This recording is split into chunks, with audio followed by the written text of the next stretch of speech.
like first to acknowledge the Larrakia people and pay my respect to their elders past and present. I want to recognise and extend a warm welcome to the Honourable Mrs Vicky O'Halloran, Administrator of the Northern Territory and Menzies patron, to Professor Ian Anderson, AO, Professor Lawrence Cram, the Deputy Vice-Chancellor and Vice-President of Research and Research Training at Charles Darwin University. Can I start by inviting Billawara Lee, a traditional Larrakia woman, to conduct our Welcome to Country. Bachi Gadalingwa Darandara. Good afternoon, everyone.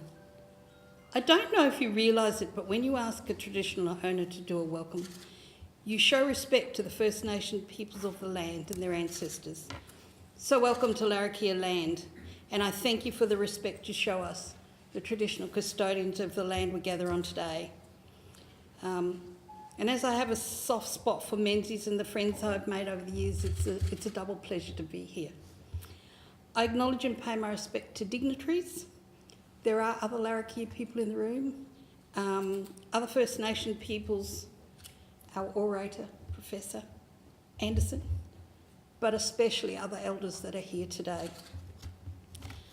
Australian Aboriginal culture is the oldest continuous cultures on earth, and one of the most ancient rituals that we have continued to do is welcoming people to our land. And for me, a welcome to country is about acknowledging the past and looking to the future. Spiritually, I am honouring the presence of my ancestors, whose ancient energy flows through all creation. And the Larrakia people are the traditional custodians of the land and waters of the Greater Darwin region, and although our lands extend up to 50 kilometres inland, we are known as saltwater people. I'm not going to take very much time tonight because I can talk for 3 days with a mouthful of marbles, as many of you would know. So it is on that note, it is my privilege on behalf of my elders past and present to welcome you all to Gwawa Daranyiki, our land. Welcome to my saltwater home of great food, friendly people, beautiful beaches and spectacular sunsets. Larrakia country is like a pearl with many layers of different peoples, of different cultures, living and loving in this deeply spiritual place. And if you've been here before, welcome back. If it's your first visit, I hope your stay creates some wonderful memories and you'll come back and visit us again. You know, we used to have one culture here, Larrakia culture, but now I think we've figured out there's about 70 distinct different cultures living here. And I just love that melting pot of different ingredients. So, you are here and you are walking on Larrakia land. When you leave, our message will stay with you. So I hope your stay in my country is a safe and nourishing one, and that the spirits of my ancestors watch over you while you are here. All that I ask in return is that you walk softly on Mother Earth and treat her with love and respect, as the Larrakia people do. So thank you, Mama, and I know you're going to enjoy that talk. The Menzies Oration is an annual public address designed to stimulate robust and challenging discussion about issues of relevance to the Northern Territory and the nation. I have no doubt that Professor Anderson will do that this evening. Menzies is one of Australia's leading Indigenous and tropical health research institutions. As people know, our headquarters is here in Darwin. People at Menzies want to do research that delivers results for people. We place a high priority on translating the research findings into action, building capacity, and improving the lives of people who live here. For over 30 years, Menzies staff have worked with Indigenous people and communities across Northern and Central Australia, and also clearly have a major focus in our work, working with communities throughout the Asia-Pacific region. With our research so firmly centred on issues around Indigenous health, education and development, it is entirely fitting that this year's Menzies Oration will be delivered by such a distinguished leader in Aboriginal health, medicine, research and public policy in Professor Ian Anderson, AO. Born on the northwest coast of Tasmania, Professor Anderson is a Palawatruana man from Tasmania. I am now talking in the dark. Earlier this year, Ian was appointed as the new Deputy Secretary for Indigenous Affairs in the Department of Prime Minister and Cabinet. He has a particular responsibility, and he has broad responsibilities, but for coordinating the Council of Australian Government's response to refreshing the Closing the Gap targets. Professor Anderson has filled many key roles across academic, research, policy and service delivery areas over several decades. He's worked as a health worker, general practitioner, a chief executive officer, a senior medical advisor in Victorian Aboriginal Health Service for the Commonwealth Department, and had critical roles as Director of Research for the Lowitch Institute and for the Cooperative Research Centre for Aboriginal Health when it was here, Chair of the National Indigenous Health Equality Council, Council Member for the National Health and Medical Research Council, and a co-chair of the Aboriginal and Torres Strait Islander Higher Education Council. Ladies and gentlemen, I'm very pleased to welcome Professor Ian Anderson to deliver the 2017 Menzies Oration, Democratising Data, Building a Platform for Indigenous Development. Professor Anderson. Ya Palangina. Pankana Ian Anderson, Palawa Trowana, Trawalawe, Parabana, Plamamarana. Katumana Mine Larikia Tiana, Karamina Nanana Nika Nanina. Thank you for the invitation. Thank you particularly for the welcome to country. It's always a blessing to be invited, to be honoured, and to be able to return that respect. And I do that in recognising my mother's family, who traditionally come from a country called Larapana and Trevikana, which is the northeast coast of Tasmania, the Bay of Fars. And his family is connected into all across southeast Australia, particularly through places like Cummeragunja and other Aboriginal missions throughout Victoria and southern New South Wales. I must say that actually Kadris and canapes is slightly more exciting than what you're about to get. So if anyone really does want to go, I won't be disappointed. If you're here to stay, I'm very happy to talk to you about data and data from a public policy perspective. So I would like to thank the Menzies School of Health Research and Director Professor Alan Cass for the invitation. It's an honour to give this oration. I've had a connection. I've actually never lived in Darwin, but I kind of feel I've been around. I first came up in here as a medical student to the hospital in 89, I think, 89, 88. And of course have been coming up and down, particularly through my association with the CIC, various iterations of the CIC for Aboriginal health since about 1997. And particularly wanted to congratulate Alan on the Menzies School of Health Research for its ongoing commitment for examining and understanding Indigenous health. Research undertaken here has made a significant contribution to our understanding and our attempts to tackle some of the many problems in Indigenous health. And as I look around the room, I see many people I've collaborated with over a very long time who've actually made, through our various connections into public policy, a significant impact on how policy gets done in Indigenous health. I'd also like to acknowledge many of the distinguished guests here today, the Honourable Vicky O'Halloran, Professor Lawrence Clam, and of course Alan yourself. And today, as I said at the outset when I offered you a free pass to leave, I'm going to talk about data to an audience who knows well a lot more than I do around data, but really I want to frame it in terms of public policy and some of the challenges and opportunities for how we use information in decision making.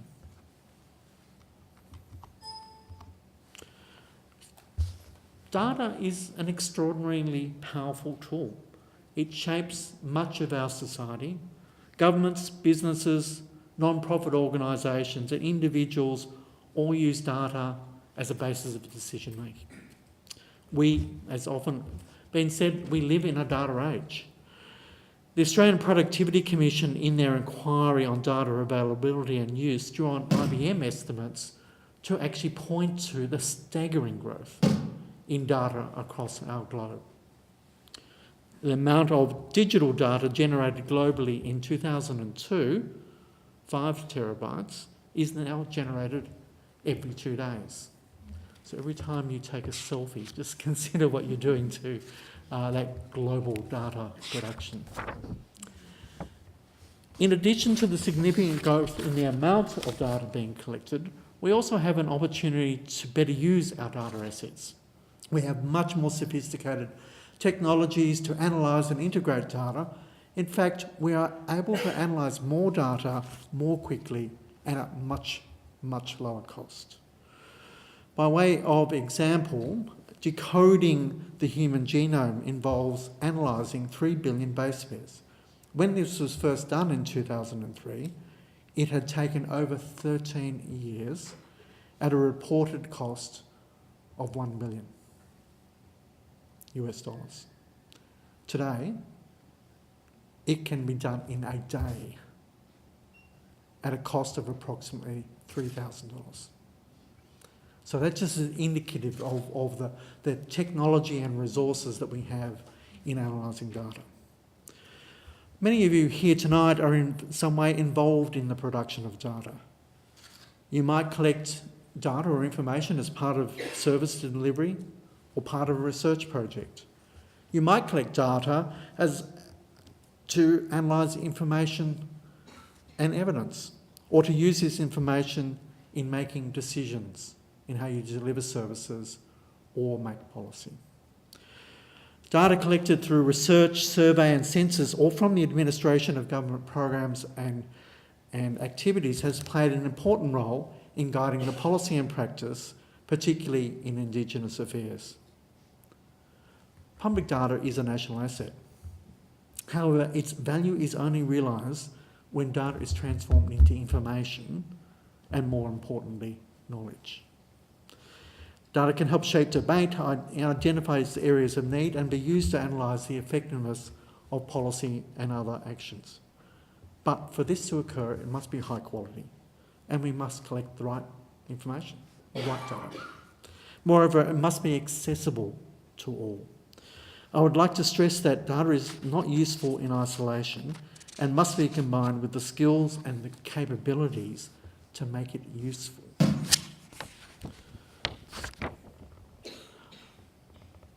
Now, in using the phrase democratising data, I'm signaling a change agenda that points to the creation of systems and platforms that ensure end users, people making decisions, are able to access data in a timely way.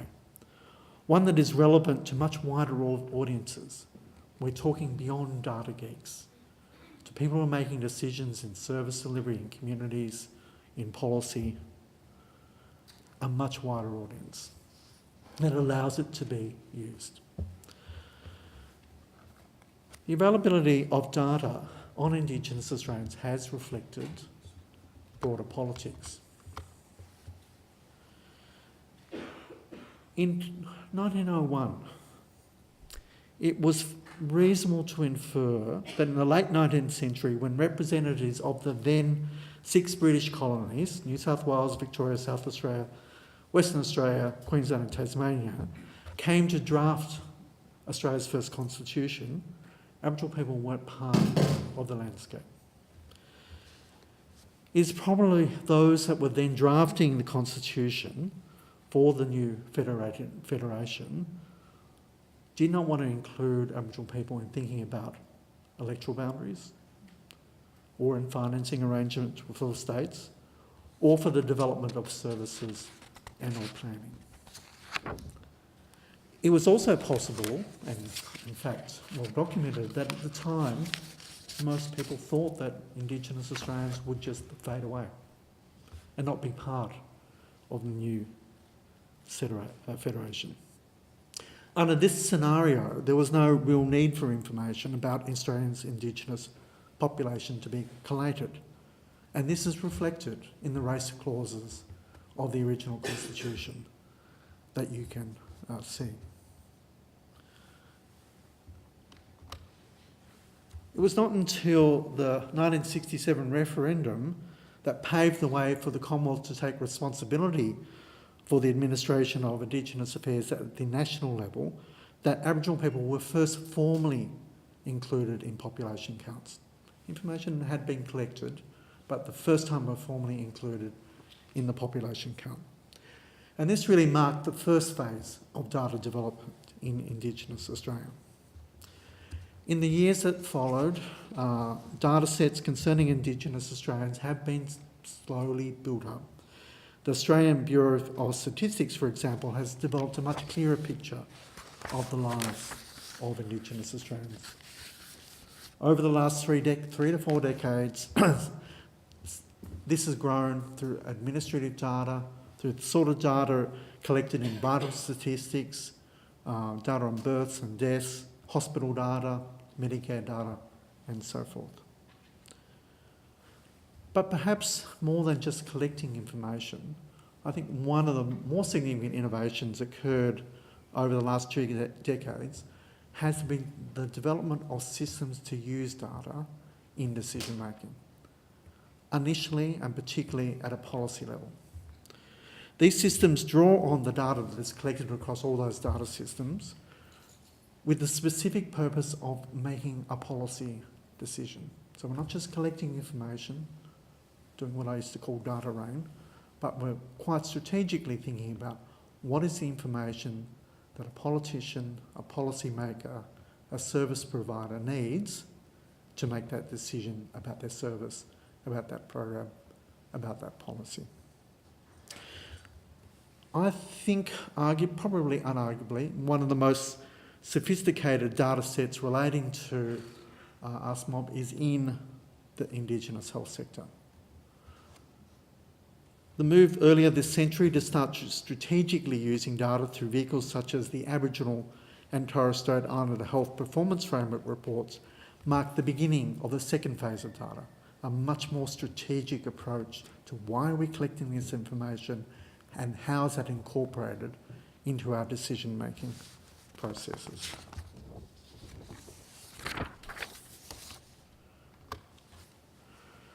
The first Aboriginal and Torres Strait Islander Health Performance Report was produced in 2006. Commissioned by the Australian Health Ministers Advisory Council, the data in these reports, updated every 2 years, has been used by Australia's political leaders to inform their decision-making in Indigenous affairs. It's collated across 3 tiers: health status and outcomes, determinants of health, and health systems and measurements. But most significantly, these measures had strategic value. And secondly, they were owned by the Australian Health Ministers Advisory Council. This was their reporting mechanism. This is not just a report, it is their report.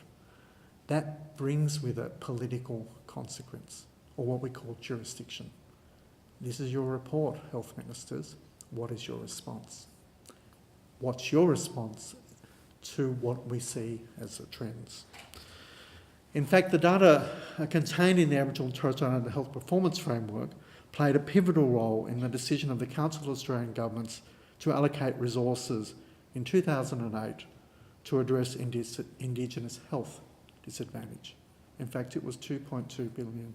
$2.2 million, which is the largest new investment in the history of the Federation in Indigenous health. Just as importantly, not only was it used to make that decision, provided the evidence which led those political leaders to make that investment, it actually shaped where that investment was made. Significantly, for example, in chronic disease care. The collation and analysis and strategic use of Indigenous data by our political leaders is one thing. And I will discuss this further when I've described our proposed approach to the reform, or what's called the closure gap, through the Council of Australian Governments. But making data accessible and relevant to a wider audience, and in this case, Aboriginal and Torres Strait Islander people, is another thing altogether. Too often, data is not presented in a way that is accessible to Indigenous Australians, particularly at a community and local level. Furthermore, it is interpreted in a way that is not connected to Indigenous data. To improve policy efficacy, policy must be developed with Indigenous Australians. So this is a fairly logical kind of obvious thing to say. But if we're going to do that, people are going to have information at their fingertips in order to be part of the decision-making process. To achieve this, data is pivotal. And this also goes to a question of data governance. An Indigenous-led approach to data governance underlies the development of a data system that actually addresses Indigenous priorities. I talked about before why it was important that RMAC owned that data and that data addressed their priorities. It also follows if Indigenous Australians are going to be decision makers, the data's got to address the priorities of Indigenous Australians. So this comes to the question again of data governance.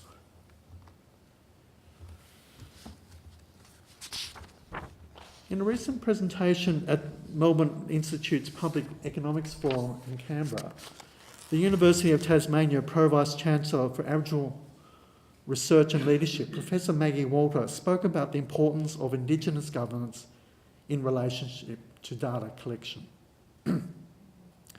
Professor Walter draws on an Indigenous critique of statistics that points to the tendency to decontextualise Indigenous data, both as a result of the overemphasis on aggregate reporting, very high-level reporting, but also because of the tendency towards what she calls reductive analysis, in which the presentation of causality is often by default originality. If data is relevant, or at least perceived to be, not seen to be relevant, not seen to represent an Indigenous reality, it's hard to make it a part of your decision-making process. In this regard, it's important that Indigenous Australians at a community level have data that they need to make decisions that impact on their local services and communities, and I'll revisit this shortly.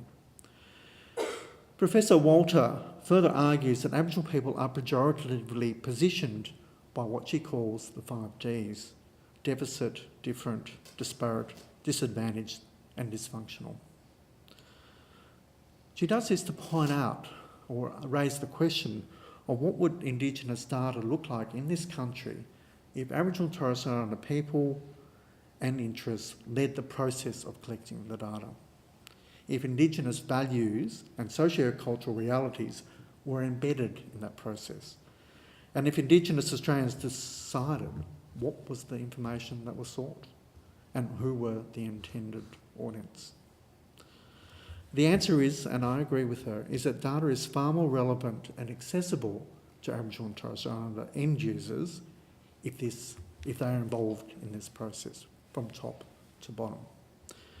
And our challenge is to create the institutional structures that enable Indigenous Australians to set the priorities and to create the analytical frameworks. This is an issue for local and regional governments, but it's also an issue across our data system. As we reflect on our progress we've made over the last 10 years of closing the gap, it is reasonable to ask the question, how different would the framework would have been and the data that was collected on an annual basis if Aboriginal people had been actually a part of the process of identifying the priorities for the targets. We could guess at that, but I'd like to maybe take a hunch that maybe it would be different and the framework would have a different architecture. Would have been a little bit more nuanced, a little bit more, less deficit focused and more focused on some of the strengths and realities in Aboriginal and Torres Strait Islander people and communities. Nevertheless, this is a challenge. It's a challenge to actually think about, for example, what does a strength-based framework look like for Indigenous Australians. When we've talked about how we build this over the last for the next 10 years in our framework. There have been a number of things that have come to the fore. People have particularly talked about the need to have a strength-based approach.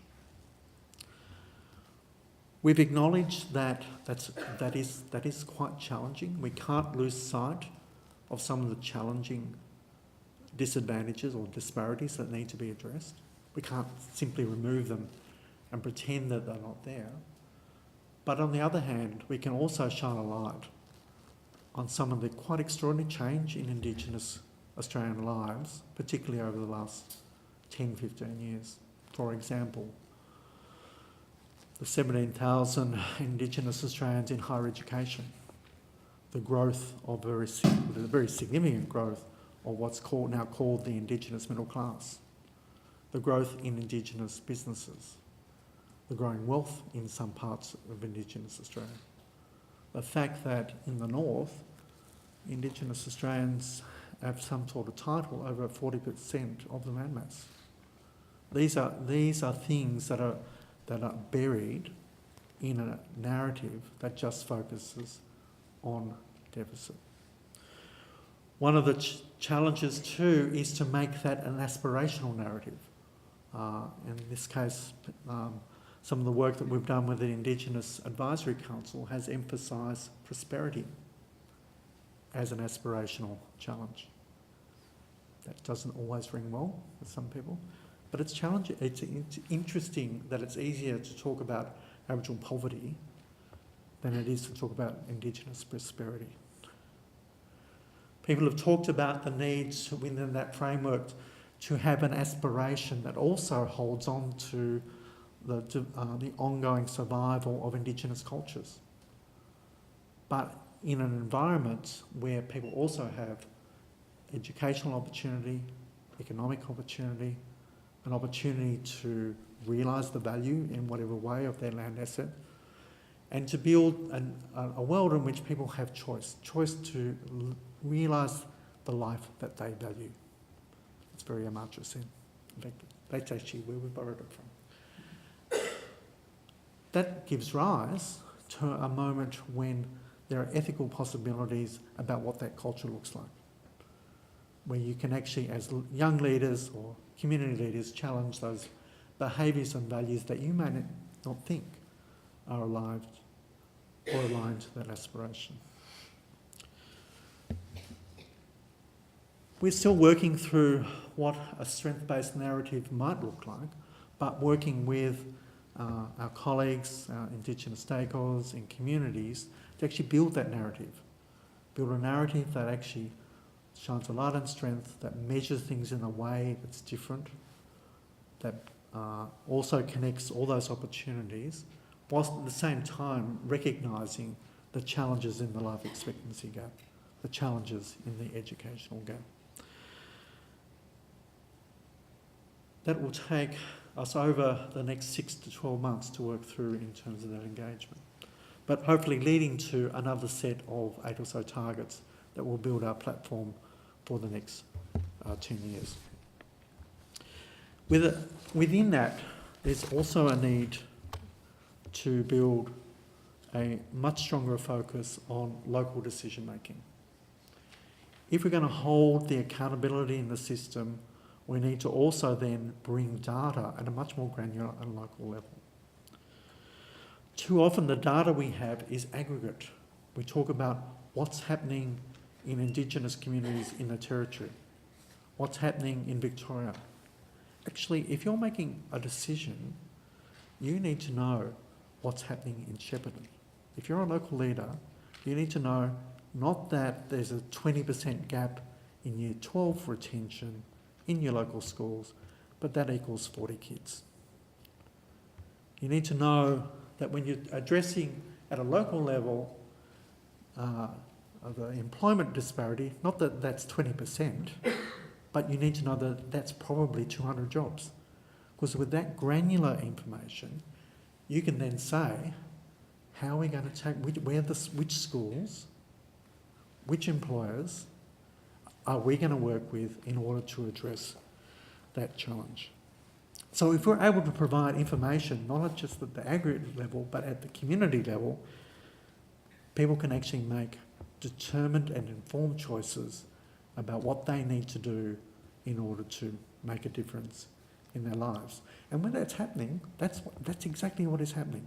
So if you go to some of the empowered community sites where we're building regional and local decision making, go to Murdy Park here, some of the work around building restorative justice back at Burke, all that local community action is being driven by local information about what they need to do and how big their problem is or how small their problem is in a very granular way. This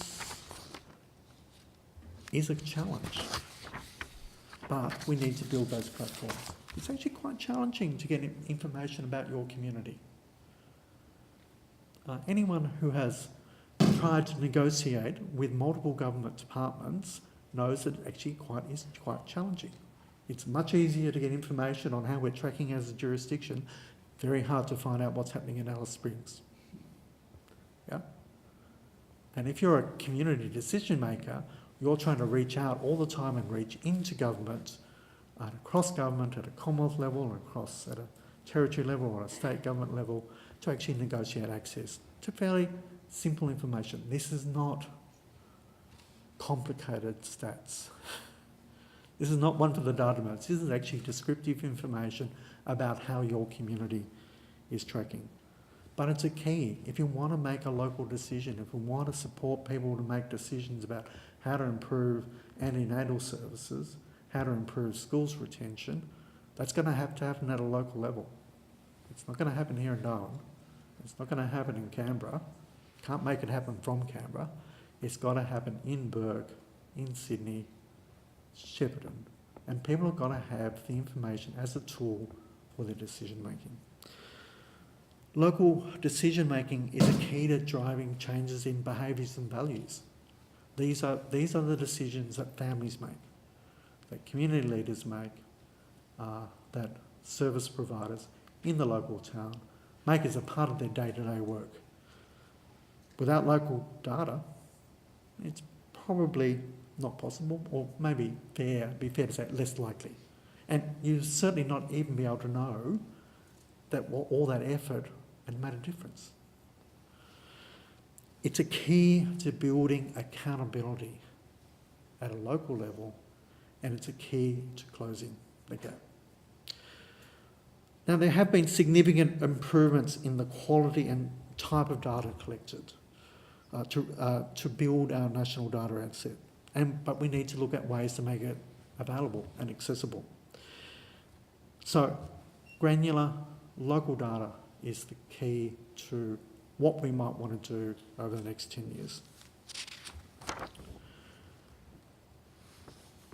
Martin Parkinson recently highlighted that the careful use of administrative data can help us understand the pathways to prosperity. Such data allows us to track cohorts over time, but we have much to do to achieve it, and data is in fact difficult to access. As the Productivity Commission brick, when the Productivity Commission does a report, it doesn't do it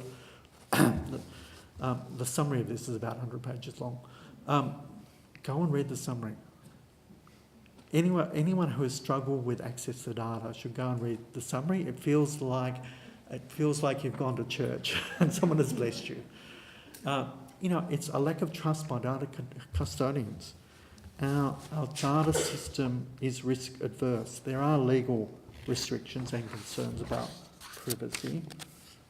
But what gets in the way, and what essentially the Productivity Commission has said, we collect all this information, it doesn't get used.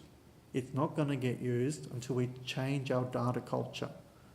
This is something for everyone here who is a data custodian, who works in a government department, who works in a data system. We need to think about the value we don't create out of that information that people have given us as part of their day-to-day lives. I want to just, before I finish, I want to just flip globally. And to put this in perspective, there actually is a lot of information about Aboriginal and Torres Strait Islander people in this country. In fact, one of the things I've learned is that we've probably got one of the best developed data systems on Indigenous people in the globe, second probably only to New Zealand. Now, there are 370 million Indigenous and tribal peoples living in 70 countries worldwide. I led a research collaboration with 65 collaborators, and we surveyed Indigenous health and social outcomes over 23 countries. And the results of this work, and this is a pictorial, I don't expect anyone to read this, was published in The Lancet last year. What we had deliberately tried to do in this project is to look and broaden our focus around international reporting in Indigenous health. Most of the international studies where we get a report that includes one or two or more countries either come, 36 out of 39 of them over the last 20 years, have come from Canada, Australia, New Zealand and the United States. And our challenge was, we want to think broader than that, we want to go global. We drew on government census and administrative data. This is supplemented by academic research and data from, in some cases, non-government organisations. The local investigators were key to this. They knew where to find data in their government statistical agencies. We looked at 7 indicators: population, life expectancy at birth, infant mortality, maternity mortality ratio, birth weight, nutritional status, economic status and educational status. Indigenous status was recorded in 68% of the measures, 88% were by self-report, and in the absence of Indigenous status we used language proxies or geoproxies. The findings were not surprising. Indigenous peoples, tribal peoples globally tended to do poorer than benchmark populations wherever we looked. However, this was not always the case, and the size of the difference varied considerably across these countries. The number of indicators reported ranged from 2 to 10. Australia was one of 2 countries which were able to report on 10 indicators. New Zealand was the other. Educational attainment and infant mortality were the most reported. High birth weight and maternal mortality were the least reported. Clearly this points to a need for a much greater effort internationally to look to how we report information on some of the globe's most disadvantaged populations. We had data from only one low-income country. So what did we learn from this? That relative to other countries, we have decent data when it comes to Indigenous people. It could be better. It could most certainly be better used, which is the point at which I'm trying to make repeatedly. But we are fortunate to have an asset that can help us meet some of our challenges. Making data available is only one part of the solution. We need to make more of our data assets. From a public policy, it's fundamentally important that we do not just collect data, but we use it. This requires us to break down the silos, and this is some of the work that Menzies has been leading over a number of years, and leading well in actually bringing together data sets in linked data, using our information in much more clever ways, increasing the value of the asset. By increasing the value of the information through data linkage projects, we actually increase the quality of it, and we increase the learnings of it in the policy cycle. High quality data helps increase the evidence base from which better and more targeted Indigenous policies can be developed that go to the heart of the Indigenous approach to close the gap. But Indigenous leadership in research and evaluation is a part of this. I started out talking about the need to build Indigenous peoples into the data decision-making processes. It follows that we've got to build those capabilities. We've got to create pathways for Indigenous epidemiologists, for statisticians. I'm trying to find one here in the room. I know you're there. We need to foster the pathways into quantitative research methods and modelling. This is an asset that we need to nurture and develop. We've made some strides. I went to an Indigenous health measurement group meeting in Atlanta 2 weeks ago. What was profoundly exciting about this is that 12 years ago when this group was meeting, there was the wrong balance of Indigenous and non-Indigenous colleagues in the room. At this meeting, the majority were Indigenous. And what was even more exciting, they were all data geeks. They were statisticians, they were epidemiologists, and they were leading the technical conversation, not just the policy conversation. Closing the gap, we look at the work that we've done over the last 10 years. Every year we get up, despite the fact that we're making progress against all the data, all the targets. The actual report is mostly, this target is not on track. When last year we began the process of the refresh, we also needed to think about how we use data in a more clever way at a local level. How do we use data in a more clever way at a policy level? One of the things and one of the challenges to think about how we form targets. Targets are always, in public policy targets, there's always a balance of politics and science. Politics, which says we want to solve this problem by 3 years. Science, which says actually, if you look at the trends, you might want to be a little bit less ambitious. And one of the problems is when the 2008 targets was formed, it was all politics. No one was actually looking at the science and looking at the implausibility of some targets. Now what that means is that when you stand up every year and you report on a target that you knew you couldn't achieve, you create a cycle of failure. You create a perception that despite all the resources, that this is too difficult. So one of the things that we will be doing this time is using a standard public policy geeky technique called SMART methodology. We'll be looking to create targets, and this does require science, data analysis, understanding a theory of change, understanding the research and evaluation evidence behind each target, but it also says that our targets will be specific, measurable, achievable, relevant and time-bound. Where targets are not smart, are not built on evidence, the causal links between actions to objectives are unclear.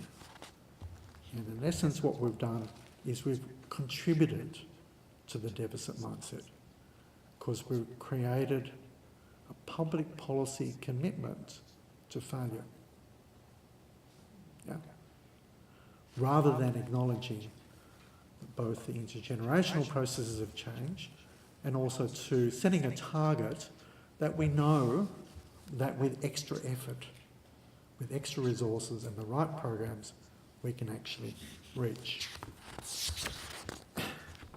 And that's really difficult to shift. If you use data in a way that doesn't understand the science, you've created public policy failure. And you've reinforced in the minds of all those people out there who says, this is too hard, it's not going to change. I don't need to make that decision. I don't need to increase those resources or make those investments. So democratised data is the key to unlocking genuine regional empowerment so that people can take the responsibilities for their own lives. We are all, I assume in this room, committed to working with Aboriginal and Torres Strait Islander peoples, or for Aboriginal and Torres Strait Islander peoples in the room, with our families, with our communities. Establishing data governance arrangements is one part of that platform. It's not the whole story, but it's one part of it. So we need to be fully engaged with our colleagues in Indigenous Australia in the processes of developing, designing, collecting and utilising data across the whole data landscape, across the whole data cycle. We need to place much greater emphasis on regional data, and this will allow communities, as one of the tools for communities to actually take ownership of place-based actions and to hold governments like my own and other service providers actually to account. This is the way we build accountability. We need to look at ways to improve data access while at the same time ensuring that privacy is maintained. A one-size-fits-all approach is not the most effective way to improve outcomes for Indigenous Australians. How we use data actually reinforces that. This is always at the aggregate level, never at the local level. So if we want to put behind the negative mindset, replace it with a positive narrative focused on ways to enable Indigenous Australians, we need to change how we use information and how we use information as a part of that much broader development platform so that Indigenous Australians, like everyone else, can lead the lives that they value at the same time as building a new and more prosperous future. Mulika, thank you.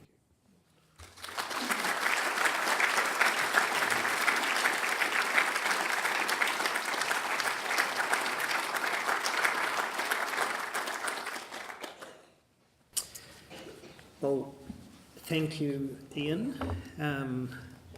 There was such a stimulating discussion. I think the smarter use of data to change, essentially the way we talk about and think about and position discussion, but especially about that strategic use of data to inform policy.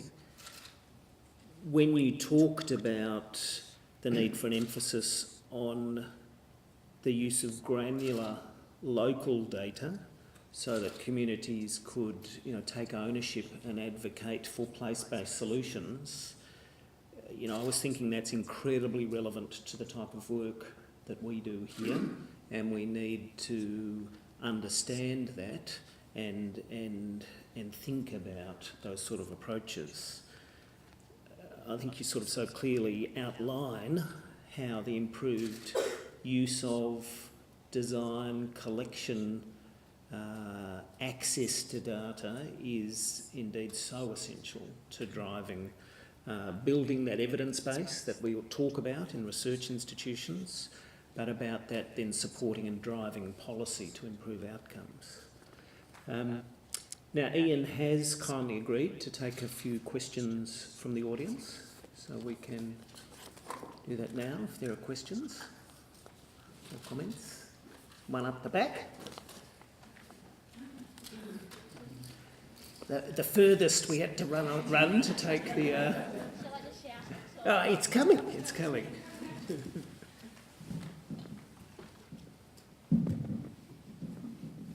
Thank you very much. I am excited about the opportunities for data to come from that mindset, but I'm also really quite frustrated when there is a lot of effort and intensity put towards good quality data collection, appropriate interpretation, but it falls on deaf ears. So give me a slap down and tell me that holding governments to account for the effective use of data will actually happen from Prime Minister's Cabinet. Please tell me. So it's not a magic bullet. I actually think the 2008 COAG investments in Indigenous health is a good example of that. There are, political decisions use data, but there are other factors that shape the way in which decision making. So you've also got to build in around that advocacy. You've got to build in around that influence in the decision making process, and also the systems of accountability. One of the things that and I think that that's a really fair observation around how the quality of decision making across all governments and across not just Indigenous issues but broader issues. One of the observations, and it was kind of why I've gone increasingly thinking about what can we do at a regional and local level to actually build that accountability. A couple of things that really, and I'll try and illustrate this in a couple of ways. I actually think that if we just looked at the big systems and what's happening in the Commonwealth and jurisdictions, we would still have many frustrations, but if we can look about what we can do on the ground. I talked a little bit about some of my experiences of working with Yorta Yorta around Shepparton as an empowered community site. And a couple of those are very real examples. We had been doing quite a bit of work around finding employment pathways. And then someone actually just started to do a simple count. And it was about 220 jobs. So we'd all been kind of talking in proportions. So it's a 20% employment gap. Gee, that sounds hard. Why doesn't it actually make a difference? Why can't we make a difference on that? But actually, talking about 200 jobs, people, and this is community leaders, said, well, actually, that's 10 jobs at Bunnings. State government, you run health services here, that's 10 jobs for you. Local hospital, you're not doing extremely well, but can you do another 5? So what people then started to do is say, oh, actually, I know where to go and target, and I know where to go and take some of my advocacy work. The other example was quite an amusing conversation that we were having with our colleagues in the Department of Education around, and it was a conversation around pathways to employment for Koori kids leaving Year 12. And this is a particularly vulnerable group, because leaving Year 12 is not a great pathway to employment nowadays. It used to be 20 years ago, but it's not today. And someone was talking about the need for school readiness employment education, which gives this group of kids basic kind of skills in doing interviews, getting their licence, sorting out their birth certificate, and so on. And people were talking about this 50% gap. And everyone was going, well, that just sounds horrible, what's fun? And then someone actually said, how many kids is that? Not interested in your 50%, how many kids? And then someone from the education department kind of looked up and said, 20? So it actually made it much easier. Kind of what I'm saying is build those systems that drive accountability through government programs but drive it locally. We still need to do the stuff of challenging how policy making is done, how governments make decisions, but actually do it at a local level, because that can build accountability. I probably have a more sophisticated answer to that, but I'm just... I'd be delighted to learn more from you, and if you could mentor me, that would be great. It's a longer conversation, I think. That's a real outcome from the oration.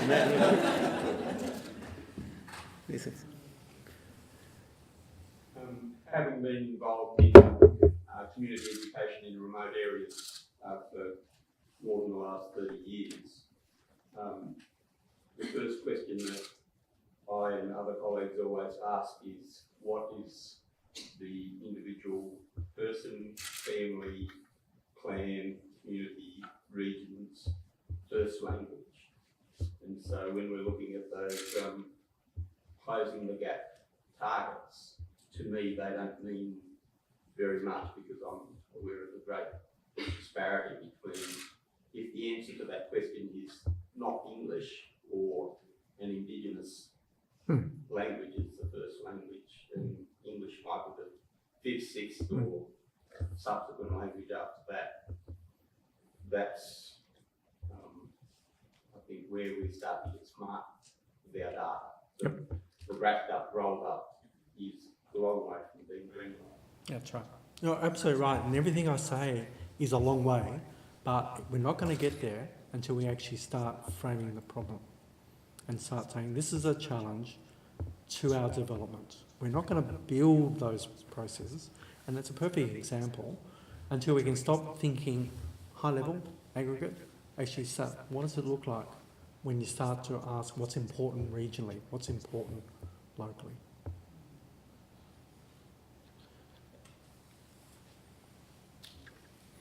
Any more questions?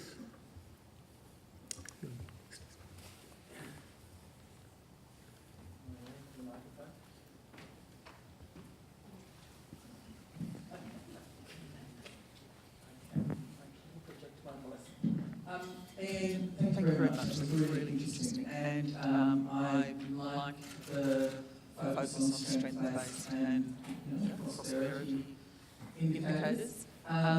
Is that being well received within the department and within other colleagues in the other departments you're talking to? Do people actually get that? Do they understand how that constant negative discourse really impacts at a very personal level for Aboriginal people? I must say, I hope Prime Minister and Cabinet gets it. And they certainly will by the time I'm finished.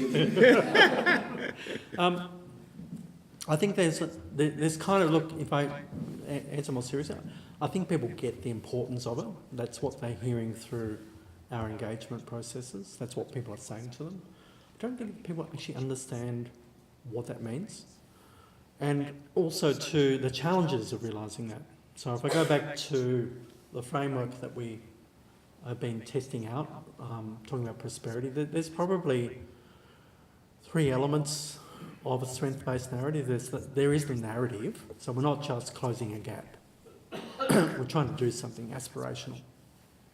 There's the challenge of how you frame that aspiration, in a way that kind of everyone kind of might see themselves included in that. There's a challenge in the sorts of things we measure. So I talked about not just measuring things that we know we need to measure, but also measuring things that show success. And also how we measure. Do we measure poverty? Do we measure wealth? Yeah. That's all on the input side. There's still a receiver problem. And this is the real challenge. So we can do that. It will be nuanced. We still need to talk about disadvantage, but we can talk about other ways that provides a richer picture of Indigenous Australia and Indigenous aspiration. Sorry, you've heard this analogy a number of times now. The analogy I often use is that a strength-based narrative is like the full orchestra. When I was a kid, I used to call it the sympathy orchestra. It's actually symphony orchestra. So the full orchestra, drums, flutes, piccolos, first violins. Right? It's a funny thing that happens. We can have a strength-based, nuanced narrative, but some people still just hear the drums. So that's a reception problem. And that's a problem of how people understand and view Indigenous Australia. I don't just hear drums. I see a lot of success in my world. When I worked in a university for a reasonable part of my life, all I saw was young Aboriginal kids who were 17-year-olds, aspirational, and wanted to make a big deal of their lives and were hopeful about their future. But other people don't see that. And no matter how rich the tapestry you produce, there's a funny problem there. So I think that's a challenge, and I think it's a broader challenge that we need to work on. I think that's a real problem. It's not that people don't want to see a strength-based narrative, it's that they actually don't see it when we give it to them. All right. Well, thank you, Ian, again, for such a thought-provoking presentation. Incredibly important, again, for us. I think it will make many of us here at Menzies and the people who've come think carefully about our work. If people want to be involved in research effort that makes a difference, to speak with and engage with policymakers, and to really engage community in all aspects of that work, we need to listen to and be receptive to your message and think how we use that to frame our actions. So thank you again. Thank you.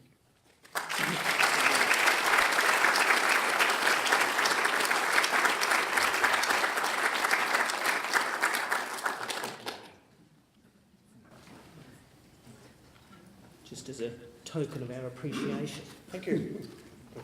Cheers.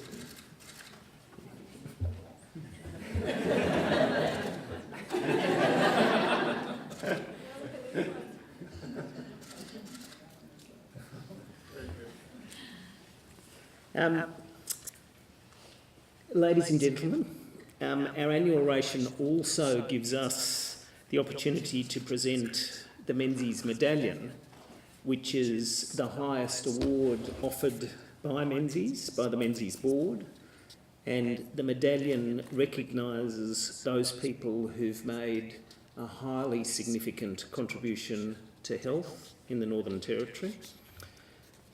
This year, it's my particular privilege to present the Menzies Medallion to Professor Peter Morris for his remarkable contribution over many years to addressing child health problems in the Northern Territory and improving child health and wellbeing through both his leadership in paediatric health service delivery and leadership in research over so many years.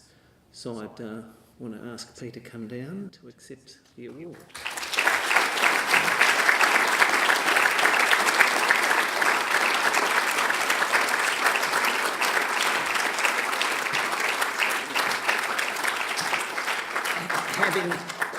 Having recently sat on our Gender Equity Committee, I'm presenting you a medal and flowers, Peter.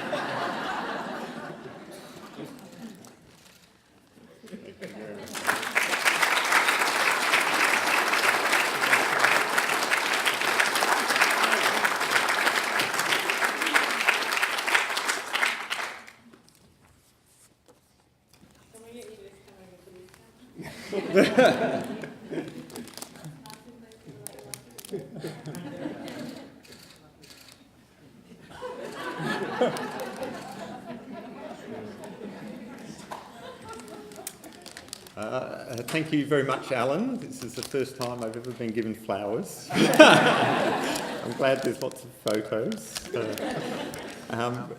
Really thanks to the Menzies community and the Darwin community. So I came to Darwin 23 years ago with my partner Justine, and we feel very privileged that we've been able to stay and work here. And we know there's a long way to go, but we feel very positive about the changes over the last few years. As you're all aware, research is a team sport, so I'd like to thank everyone particularly the Child Health Division at Menzies for everything they've given me over the years. So thank you all very much.